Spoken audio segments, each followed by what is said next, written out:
तुम्हें पता है Indore cleanest city of India है। यहाँ सरकार ने सख्त मना किया है कि तुम चिप्स खा के रोड पे पैकेट नहीं फेंक सकते। तो लोगों ने पैकेट खा के रोड पे चिप्स फेंकना चालू कर दिया। और इंदौर क्लीनेस्ट ये पता किसने लगाया है? क्योंकि ऐसे तो किसी के दिमाग में नहीं आ सकता कि इंदौर में कूड़ा कितना होगा। तो अगर अभी तक तुम्हें समझ नहीं आया तो मैं इंदौर से हूँ। हाँ, ऐसे फालतू में तो किसी को शौक होगा नहीं कि चलो यार इंदौर की बेइज्जती करते हैं। और सिर्फ इंदौर की करेंगे। मन्नू, इस बार अहमदाबाद को बीच में मत लाना। इंदौर में कोई कुछ करता ही नहीं कि भाई गंदा हो जाएगा। वहाँ पे सब लोग सुबह उठ के ताला लगा देते हैं और दूसरी सिटीज चले जाते हैं कचरा करना है। तुम अभी जाके देखोगे इंदौर पे ताला लगा हुआ रहेगा। यहाँ तुम किसी का गला काट दो कोई दिक्कत नहीं, लेकिन काटने के बाद उसे गीले कचरे और सूखे कचरे में ध्यान से डालना।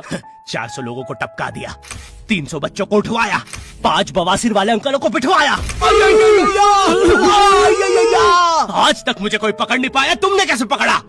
वो आपने ये गीला कचरा सूखे रहने दीजिए, मैं देख लूंगा। तो मैं इंदौर के एक पास वाले गांव खिड़किया में रहता हूँ। खिड़किया इतना छोटा गांव है, वहाँ एक वाईफाई नेटवर्क में पूरा गांव कवर हो जाता है। इनफैक्ट खिड़किया नाम भी उस वाईफाई नेटवर्क का ही था। तो गांव वालों ने सोचा यही रख लेते हैं। तो अभी खुद का चला लॉक हो गया मेरे गाँव का नाम। किसी ने वो वाईफाई हैक कर लिया है। इतना छोटा गाँव है, तुम नॉर्मली भी चलोगे तो ऐसा लगेगा कि 80 की स्पीड पे जा रहे हो। चीजें इतनी तेज साइड से निकलती है। भाई यहाँ इंसानों के लिए स्पीड ब्रेकर्स लगे और भागते समय तो हेलमेट पहनना पड़ता है। मेरे गाँव में लौंडे लड़के बोलते अपनी लोकेशन भेज, फिर उन्हें पता चलता है वो ऑलरेडी लोकेशन पर ही है। यहाँ जितने लोग हैं उससे ज्यादा तो दिल्ली में लड़कियों के मेल बेस्ट फ्रेंड्स होते हैं। इतना खाली गांव है, लोग अपनी ही गुंजी हुई आवाज से बात कर रहे होते हैं। भाई मेरा गांव मैन वर्सेस वाइल्ड के एक एपिसोड तक में है। दोस्तों, मुझे नहीं पता मैं ये कहाँ आके फंस चुका हूँ। मुझे तो ये भी नहीं लगता कि मैं यहाँ से जिंदा वापस जा पाऊंगा। यहाँ तो अपना मूत भी चैन से नहीं पीने देते लोग, वो भी आकर छीन लेते हैं। मेरे गाँव में हर जगह बेटी पढ़ाओ बेटी बचाओ लिखा है, जो की बेटियों से लिखवाया उनके स्कूल छुड़वा के। इतने अंगूठा छाप लोग हैं, पढ़ लिखने के बाद भी पेन से अंगूठा बनाते हैं। हाँ, पेन से फिंगरप्रिंट बनाने की कोशिश करते हैं। इनके सामने लड़की भी घोड़ी बनेगी तो उसे भी चराने ले जाएंगे। इतने गवारे मेट्रो की पटरी पे हक देते हैं। भाई मेरे गांव में जब अंग्रेज थे तब गुलामी भी वही करते थे, क्योंकि तुम ये गांव वालों से कुछ नहीं करवा सकते। यहाँ 3-3 दिन तक बिजली नहीं आती है, लेकिन फिर भी कोई खंबे से चिपक के मर जाता है। तो यहाँ पे एक 10th क्लास की कोचिंग थी और भाई ये कोचिंग पूरी प्रॉपर थी। वो तुम्हारे मोहल्ले की ट्यूशन जैसी नहीं, जहाँ वो बालों में टावल बांधकर निक्कर स्लीपर में एक दीदी तुम्हें पढ़ाती थी। वो दीदी के घर पे इतने सारे बच्चे आते थे पढ़ने, दीदी को पता ही नहीं कौन क्या है। दीदी छोड़ो, बच्चों को नहीं पता टीचर कौन है। एक बच्चा पढ़ाई में अच्छा है, सब लोग उसको ही टीचर समझ रहे हैं। वो बच्चे ने अपनी अलग कोचिंग खोल रखी है बीच में, वो नए टीचर्स लेके आ रहा है। स्टूडेंट्स, ये है मिस्टर अब्राहम जी, अब से आपको केमिस्ट्री यही पढ़ाएंगे।